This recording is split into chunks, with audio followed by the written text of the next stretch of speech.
G'day you guys and gals, so today I'm going to walk you guys through Courier's Paradox Sim. This is mine for reference sake, E2 level 50, we have max potential, 1 mastery point in both of the skills, I've taken the module off and we have 200% trust.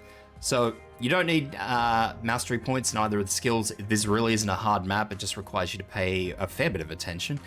But other than that, it's fairly simple. If you've got a lower level Courier, you may want to use skill 2.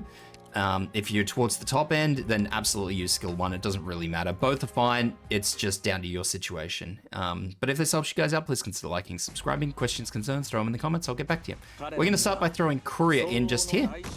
And our cheapest puller, which is rope, is going to go and pull this spider here that's hiding behind the snowflake.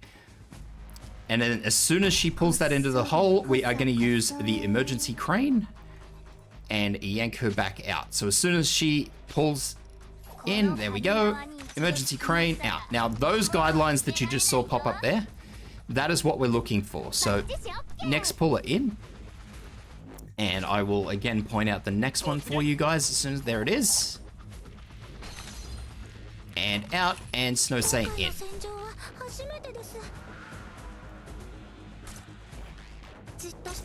And back out again. Now try and put your cranes in behind so that way this front row is clear for you to put any of your pullers in. And it's worth noting too that these enemies that are here that we can't pull into the hole are our benchmarks. So this is how you'll know whether your Courier is a high enough level, because Courier just kind of needs to sit there and not defend against these enemies but put them down. If Courier can't put them down, then you will need to level him. So as you can see, we have a next lot of guidelines coming through. So our first one was here, so I'm going to put rope in here preemptively. So 1. And as soon as this enemy's pulled in, out. 2.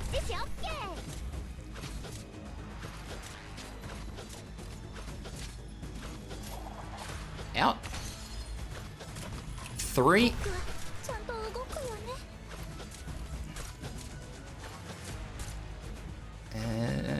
Come on, come on, come on.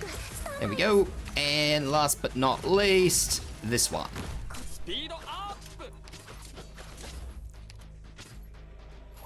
There we go. And pull rope back out. Now, the last wave is a little bit weird because we'll get an environmental effect. So there are a couple of different ways to do this. I like to just put cliff heart here. I'm just going to say that outright. Because you will see in a brief moment, we'll get a snowstorm. And I've found that it's completely pointless to try and chase these enemies around with your pullers. You can if you desire. I don't think it's worth it. I think it's just better off you just let what happens happen from here on out until we get to this last enemy, which will be this caster here. Once we get to this caster, I feel that it is probably worth your time to invest in a way to do something about that enemy, but I will show you guys what I mean in a brief moment. So last but not least, that enemy will come back here, and then we're going to do a very quick one too. I think it may have just been frozen in a very poor spot. It has been frozen in a very poor spot. There we go. Out.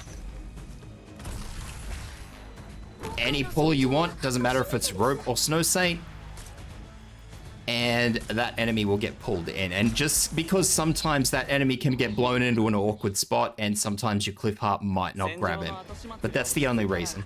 I hope that helps out, guys, and good luck.